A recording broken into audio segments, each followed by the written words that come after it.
এইরকম একটি বিশ্বাস এবং আস্থার জায়গা ছিল যে আমরা তো দুজন অ্যাসোসিয়েট, আমরা তো দুজন একই অপরাধ করি, তো আপনি আমাকে মানে হত্যা করবেন এরকম প্ল্যান করবেন, নুরু শেখ জালালকে হত্যা করবে বা হত্যার প্ল্যান করবে, এটা জালাল শেখ চিন্তা করেনি।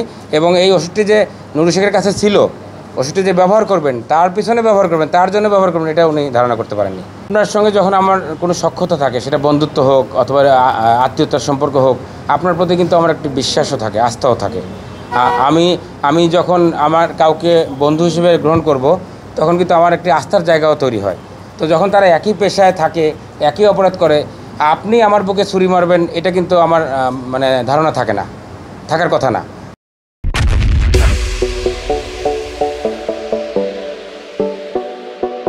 তো এইরকম একটি বিশ্বাস এবং আস্থার জায়গা ছিল যে আমরা তো দুজন অ্যাসোসিয়েট, আমরা তো দুজন একই অপরাধ করি, তো আপনি আমাকে মানে হত্যা করবেন এরকম প্ল্যান করবেন, নুরু শেখ জালালকে হত্যা করবে বা হত্যার প্ল্যান করবে, এটা জালাল শেখ চিন্তা করেনি।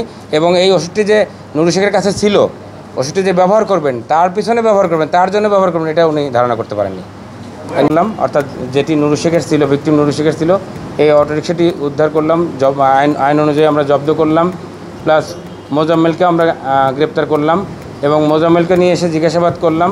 দুইজনই স্বীকার করলো যে হ্যাঁ, ওনারা ছিনতাই করেন, চুরি করেন, আমার কাছে বিক্রি করেন, আমি কম দামে পাই এবং আমি অন্য জায়গায় বিক্রি করি অথবা ভাড়া দিই। এটি একটি চক্র। এবং আমরা আরও জানতে পারি যে এই চক্রের সঙ্গে আরও বেশ কিছু সদস্য জড়িত আছেন। আপনারা জানেন যে ঢাকা জেলা এরিয়াতে প্রচুর এরকম খুনের ঘটনা সংঘটিত হয়, আমরা প্রতিনিয়ত সংবাদ পাই। এবং আরেকটি বিষয় আপনাদের বলি যে আশুলিয়া সাভার এলাকাতে ভাসমান মানুষের সংখ্যা অনেক।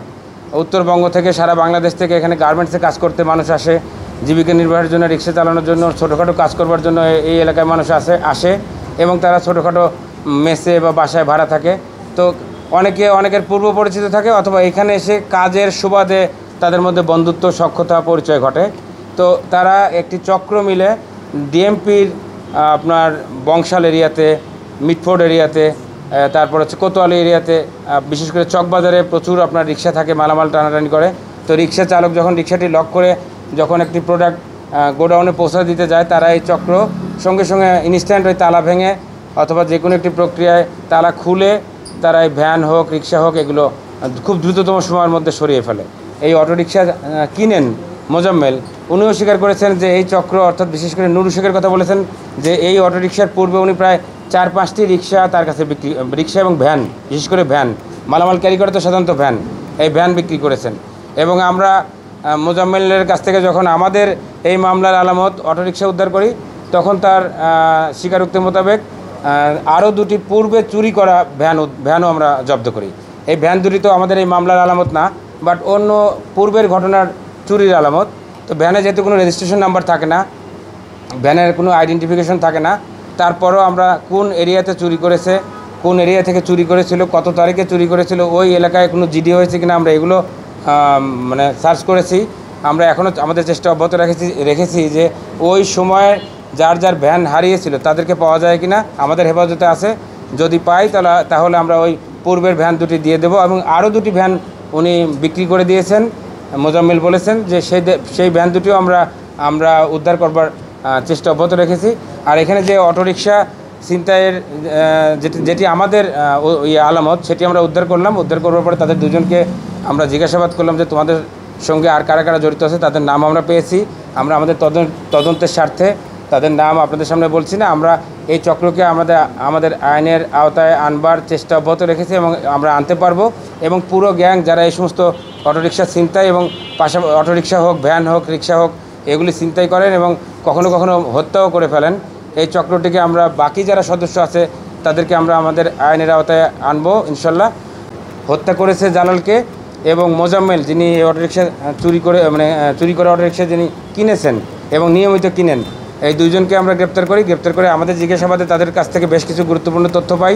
তারপর আমরা আদালতে সোপর্দ করি। বিজ্ঞ আদালত নুরু শেখকে 1 দিনের রিমান্ড মঞ্জুর করে। পরবর্তীতে আমরা আদালতে আবার প্রেয়ার দিই। 1 দিন জিজ্ঞাসাবাদ করার পরে তেমন কোনো ডেভেলপমেন্ট না পাওয়াতে আদালতকে আরও বিস্তারিত উল্লেখ করে যে এরা একটি চক্র, এরা অটোরিকশার সঙ্গে ছিনতাইয়ের সঙ্গে জড়িত এবং এদের সঙ্গে আরও বেশ কিছু অ্যাসোসিয়েটস আছে, সদস্য আছে, এই টোটাল রহস্যটি আমাদের উদ্ঘাটন করার প্রয়োজন। তখন আমরা আদালতকে আবার যখন পুনরায় প্রেয়ার দেই, তখন আদালত পুনরায় নুরু শেখকে 2 দিন এবং মোজাম্মেলকে 1 দিন রিমান্ড মঞ্জুর করে এবং পরবর্তী রিমান্ডে আমরা তাদেরকে নিয়ে বিভিন্ন জায়গায় যাই, যে সমস্ত জায়গায় তারা ক্রাইম করে ফিজিক্যালি তাদেরকে নিয়ে যাই এবং তাদের আরও কিছু মোটিভ, আরও কিছু সদস্যের নাম, আরও কিছু তথ্য এবং একটি নির্দিষ্ট দোকান আছে যে দোকান থেকে নুরু শেখ নিয়মিত এই ঘুমের ওষুধ কিনত। মানে ঘুমের ওষুধ তো সাধারণত বিক্রি করা নিষেধ, তো এইরকম ব্যাপক পরিমাণে সে ঘুমের ওষুধ কিনত যার কোনো প্রেসক্রিপশন ছিল না। এই দোকানদারকে আমরা আইডেন্টিফাই করেছি, ওনার নামও আমরা বলছি না, ওনাকে আমরা আমাদের প্রয়োজনীয় তথ্যপত্র আরও সংগ্রহ করবার পরে আমাদের আইনের আওতায় আনবার চেষ্টা করব। তো এখানে একটি মেসেজ আমি সবাইকে দেবো, দেখেন যারা আমার মাধ্যমে দেশবাসী শুনবেন এবং যারা খেটে খাওয়া শ্রমিক ভাইয়েরা তারা শুনবেন, তাদের অনুরোধ করব রাতের বেলা আপনারা অ্যাভয়েড করবেন, গভীর রাতে রিক্সা নিয়ে জীবিকার তাগিদেই আপনারা যান, আপনাদের প্রতি সম্মান রেখে বলছি, এই রাতের বেলা আপনারা অ্যাভয়েড করবেন। গভীর রাতে আপনারা রিক্সা, ভ্যান, অটোরিকশা যতটা কম চালানো যায় এটা চেষ্টা করবেন, কারণ জীবনের মূল্য তো সবচেয়ে বেশি। এই জীবিকা নির্বাহ করছেন, আপনার পেছনে আপনার পরিবার, আপনার স্ত্রী সন্তান, বাবা মা আছেন। তো এই অটোরিকশা বা রিক্সা যেটাই বলি, এগুলো যখন আপনারা রাতের বেলা গভীর রাতে করতে যান, মানে চালাতে যান, বিভিন্ন সময়ই এইভাবে ভিকটিম হয়। অনেক সময় কী করে, যাত্রী সেজে রিক্সায় বা অটোরিকশা ওঠার পরে আপনার একটি রেস্টুরেন্টে বা একটি টং দোকানে, অনেক সময় আপনারা জানেন যে কিছু কিছু এলাকায় টং দোকান সারা রাত খোলা থাকে, সিগারেট, তারপরে হচ্ছে পান বিক্রি করে বা ছোটোখাটো বিস্কিট বিক্রি করে, এরকম দোকান বিভিন্ন জায়গায় থাকে। এদের যখন এই চক্রগুলো 8-10 জন সদস্য থাকে, ওই দোকানে আগে থেকে 2-1 জন অপেক্ষা করে যে জায়গায় থামাবে। আর এই রিক্সার মধ্যে কিছু যাত্রী ওঠার পরে গল্প করে, সখ্যতা তৈরি করে, কিছু বিস্কিট খাওয়াতে দেয় বা অন্য খাবার খেতে দেয়। একটি সময় তারা ন্যাচারাল কলের কথা বলে বা অন্য কোনো কজ দেখিয়ে একটি দোকানে বা একটি মোড়ে তারা দাঁড় করানোর পরে তারা নিজেরা চা খায়, জুস খায়, অন্য বিস্কিট খায়। তখন বলে যে ড্রাইভার সাহেব আপনিও আসেন, ভাই আপনিও আসেন। ওনাকে নামিয়ে ওনাকেও এরকম খাবার অফার দিয়ে ওনাদের যে টার্গেট থাকে যে আমরা তাকে অজ্ঞান করব, অসুস্থ করব, তখন ওই ওষুধ মিশানো, ঘুমের ওষুধ হোক অথবা অন্য কোনো মেডিসিন হোক, এগুলো মিশানো ড্রিঙ্কস হোক, পানি হোক বা কোনো খাবার হোক, তাকে খাইয়ে ওনাকে অজ্ঞান করে পরে ওনাকে মেরে অনেক সময় অজ্ঞান করে ফেলে রেখে যায়। অতিরিক্ত ওষুধের প্রভাবে এমনিতেই অনেকে মারা যায়, আবার অনেকের মৃত্যু নিশ্চিত করে।